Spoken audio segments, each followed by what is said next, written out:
Hello ladies and gentlemen, Nick here, and welcome to my review of Doctor Who Season 20, Story 6, The King's Demons.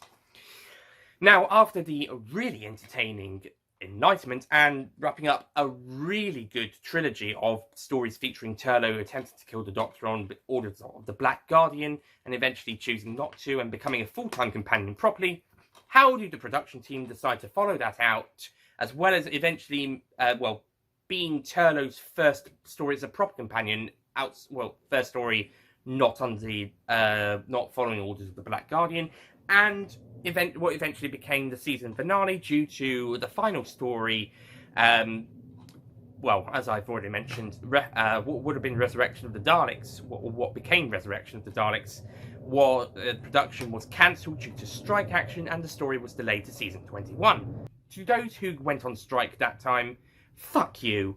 Fuck you. You caused Resurrection of the Daleks to move from season 20 to season 21. We lost a Dalek story for season 20, and it would have been a really great season finale as well. Fuck you. Instead, we got this as our season finale. Underwhelming. Underwhelming for Turlough's first story as a companion, not following the instructions of the Black Guardian, and for what became the finale of season 20, and also Chameleon's first story, technically. This is fucking disappointing. This is it's not that great. The plot sees the Doctor, Turlough and Tegan arrive in 1215, and on the verge of Magna Carta being signed, 3 months later, technically. And it turns out, eventually, that the Master has been using a robot called Chameleon as a means to change history. And, yeah, I mean, the first episode, it does try to act a bit more like a historical adventure, as we've seen in the past, but it's all over the place. I'm starting, apart from the guy in charge of the castle and his cousin, I'm not really interested in these guys. And Anthony Ainley, it's very obvious. It's Anthony Ainley as the French knight who then reveals he's the Master. It's very obvious. I was thinking whilst watching the first couple of minutes, it's very obvious to us now, and you can very obviously notice it's Anthony Ainley, and therefore being the Master in disguise at the times. It's very obvious. But then I saw the clip, it's just before the start of the joust, and Anthony Ainley's character whilst the Master in disguise comes out, and actually that is definitely, you could, even an audience back in 1983 watching it for the first time, they could probably tell it's going to be the Master. It's going to be the Master. This is the Master's worst disguise. Just a bit of more hair and making it a red hair with a big beard doesn't give you a proper disguise. I thought his disguise in Time Flight was stupid. This one, at least Castrovalva, you didn't really notice it that well because they actually made him look older and put a bigger beard and had a big and more hair and a hat on top.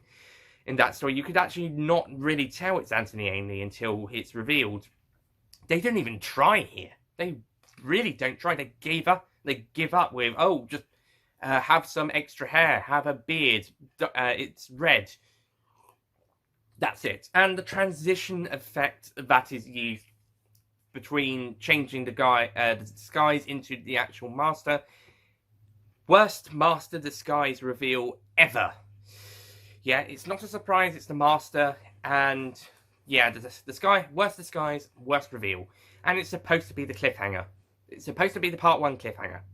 And we haven't even been introduced to Chameleon. In fact, Chameleon gets introduced 15 minutes during episode 2, so within the last 10 minutes. This is Dodo introductory standard. The difference is that the Massacre didn't really focus on Dodo's introduction until the final 10 minutes of that story. This story, the plot of the story, has the Master using this robot to disguise himself as King John and to meddle with history. But we only get introduced with to the robot nearly 10 minutes, about the 10 minutes before the end mark. It is not how you introduce a character.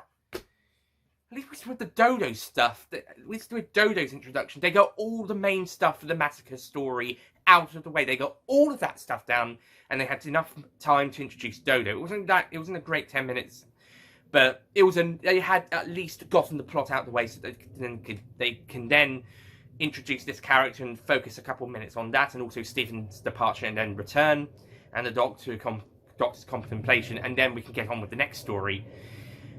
This time, the plot actually focuses on this particular robot, where we don't know about him until the last 10 minutes. We should have at least been introduced to him at the start of episode 2, at the very latest. But no, 10 minutes before the end, that's when we introduce this character. They might as well not bothered. It might as well just been some sort of android or projection or something that the Master comes with, or the Master in disguise again, or some sort of ally. Or at least introduce the robot in part 2, or earlier in part 2. And why does the Master reveal himself? I never understood that. He's sword fighting the Doctor. Doctor sort of technically wins, but then the Master shows his tissue compression, and then we get the visual effect of him reveal. And the reveal, this said effect reveal, also lasts too long. You just need 5 seconds. 5 seconds is all you need for a quick transition. No, it lasts a little bit longer than that. I don't know how long exactly, but it feels too long. It feels too long. And I really don't really care about the supporting characters. I like the Lord guy until he's sort of tricked into thinking, oh, the Doctor's the bad guy. His son's a bit of a prick. I was worried he was going to get killed, being the other guy's only son left alive and being quite young. But then he starts acting, oh, you dishonored me! Ugh! And why does the Master, disguised as the French Knight, take Lady Isabella, the wife of the Lord, hostage? And then when he sees Turlough and the son, he orders them to be seized. Why? Doesn't make sense. This story is not making sense. Is there anything positive? Well, the acting's good. The acting's good, including newcomer Gerald Ford as the voice of Chameleon, the robot, and the robot idea is actually quite interesting. It's quite authentic. Cast of stuff in the Fifth Doctor, Tegan's interaction is quite fun, and Turlough's coming into his own as a new character without Black Guardian influence. But this, and also Anthony Aney as the Master, obviously, he's always great. He's always fun to watch. But the story is just, what? I don't know what went wrong with this story. It tries to be a historical story early on, but it's just messing around in some places and stuff that doesn't make sense, nor comes to anything later. And then part 2, you get the sci-fi stuff, and that doesn't work either. Especially as we don't get introduced to Chameleon later on. I mean, the idea of Chameleon is great. I wish it was in more of the story. It's only in the last 10 minutes. Again, another reason why I don't like Chameleon being introduced in the last 10 minutes of the story is that we could have had a bit more with him. At least we get Planet of Fire, but that is next season. That is nearly a season's time. This is being story 6, and that is story 5 of that season. That is nearly a season's time. And the worst part is, Chameleon was supposed to be a regular companion, but because the robot prop broke or wasn't working very well, which might explain his absence for the rest of the story, but because the prop wasn't really working that well, he was pretty much abandoned from the rest of the stories until a story that would have written him out altogether, and which would have, well, at the time, was supposed to have killed off the Master before he was brought back for not Time of the Rani, that's the one after, that's the other Rani story, Mark of the Rani. Before he was brought back for Mark of the Rani, Caves of Androzani cameos apparently takes place earlier in his timeline. But yeah, this story does just so much plot-wise that doesn't work. It doesn't work, and it just feels unnecessary. The final bit with the Doctor using his mind against the Master, that's pretty good, and eventually using Chameleon to turn into Tegan, that's pretty cool. It is done a bit too quickly, but I can forgive it because it's enjoyable. I mean, not much of the story beforehand is enjoyable. And Tegan was out of the way, so it made a bit of sense. What else did I want to bring up? Oh, the sword fight. The sword fight was good, and it was about time we had another Doctor versus Master, or in this case, Master in Disguise sword fight, as it's been 11 years since the last one, and it's also be our first, well, technically it was a fencing fight in Sea Devils. And this would technically be the first sword fight, I think, possibly between the Doctor and the character, in this case the Master, but it's okay, it's good. It's serviceable for what we get. It's just that the Master's stupid reveal, both with that it's the Master and that he's wearing a silly disguise. Yeah, that kind of lets it down at the very end. Thankfully, in about 22 years' time, there will be a much better Doctor versus villain sword fight in the Christmas Invasion. Oh, that brings back memories. Oh, that was an epic sword fight, and the Sea Devils one was also an epic sword fight as well. They really went for it. This one's a good sword fight. This is a very good sword fight. It's just ruined by the ending. It's also not long enough. The other two were longer and more epic and more action-packed, and the actors were, especially the Cigarettes leader, under all that prosthetics and lots of costume as well. Quite a big costume. Yeah, they proved brilliantly to us. And also in Cigarettes leader, especially up against David Tennant, who was just wearing his pajamas. But yeah, some really great sword fights. This one doesn't quite compete with Sea Devil's fencing fight or Christmas Invasion's sword fight, but it's still a good sword fight. I think there's other sword fights in the show, but I don't think any of the others are with a Doctor, apart from the Robot of Sherwood one, which is funny. That one's not a very long one either, but it's fun. It's funny. But yeah, this one, it's a good sword fight here. I think the mind fight is a bit better as they're using a battle wits, a la Brain and Morbius. But the story it's surrounded by isn't very good. So yeah, on the whole, King's Demons is a pretty weak story. There's not really much for it, and the stuff that it's mainly centered on doesn't have much time to shine. I think the problem is part one is centered about trying to make a historical setting, but yet it's not a pure historical story. It's a pseudo-historical, because the Master is in it, and so's a comedian. So yeah, that's the problem. The story is too centered on setting up a historical setting in part one for enough to develop the sci-fi angle of this pseudo-historical story in part two, and even the character of comedian gets technically, when he out of disguise, when he's not disguised as King John, technically he is introduced in the last 10 minutes, and it fails. I mean, look, it's a cool idea, and the Battle of Wits is cool, but we really should have been introduced to him a bit earlier on, at least at the start of part two. And the story's just a bit of a mess. And it's a dull mess at that. It's not that interesting. Some good bits, but yeah. So on the whole, I'm going to give the King's Demons a 4 out of 10.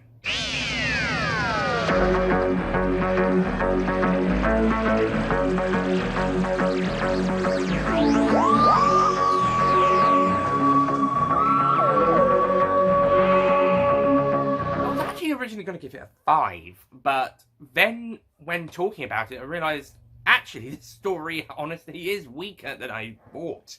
Because going through what were they thinking about doing? Why were they doing this? Not much is explained, and other personal problems and nitpicks. Then actually I thought actually it is quite weak. I think as a story, I mean execution wise, it's actually pretty well handled, to be honest, but on a story basis, it's the Asylum of the Daleks of season 20. Execution is good. In fact, Asylum of the Daleks' execution is pretty niche. Is that the right word? Asylum of the Daleks' execution is brilliant, but the story is very weak. The same can be said for here. We got some really good execution for the budget of the time, but the story surrounding it is weak. There are a few good bits like the sword fight and the mind battle. And the idea of comedian is interesting, but just on the whole, it just falls flat. Worst thing is, this is the season 20 finale. Most underwhelming season finale since, well, possibly ever. At this point, anyway. Yeah, actually, I think it might be the most underwhelming season finale so far, even more so than Time Flight. Yeah, at least Time Flight had a story. Horns of Diamond, the same could be said for that. And there was actually a final story that would have followed that story before it was eventually canned halfway through, but at least the 2017 version, as well as other multiple versions, have at least tried to fill that story. This time, they didn't even start production of the next one because of the fucking strikes. This story would have been a much better season finale to season 20 than this, but thanks to those fucking strikes, this story was moved to be the 4th story of season 21. So you're going to have to wait a little bit longer, mate. Sorry. Sweep those out in a bit. So yeah, that's the end of season 20. What a disappointing way to go out. There would be, of course, weaker season finales coming up, coming later on, and there would be more disappointing for one reason or another. However, at this point in time, for the first 20 seasons, this is the weakest. What a whimper! What a whimper to go out on, especially considering that the Dalek one would have been the epic season finale, and what a finale that would have been. Well, I guess that's it from Doctor Who in its 20th season. What's that? We've still got the really incredibly awesome epic 20th anniversary special left to go. Okay, maybe season 20 ending on such a whimper, such a disappointing, weak, not very good story, well, pretty bad story, can be forgiven slightly, because the next story is one of the best stories of all fucking time. The 20th anniversary special, The 5 Doctors. That's next. I love this story. I mean, I did notice a few little issues when I recently rewatched the television broadcast story, but I still love this story. I love the story. This is, yeah, King Siemens, weak story. 5 Doctors, fantastic story. And I will be, at time of recording, I'm also going to rewatch the special edition version before we get to the review, and maybe some of my issues with the broadcast version will be fixed by that. I also have a few issues with that, but that's personal. But, you know, minor gripes aside, one of the best stories of all time, best story since City of Death, and also probably takes the best story of all time position from that story until we get to Remembrance of the Daleks. Yeah, it's that good. It's that fucking good.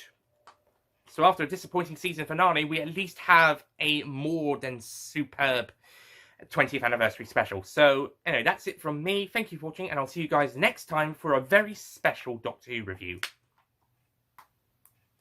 Yeah, I'm looking forward to this one. I'll see you guys next time. Goodbye.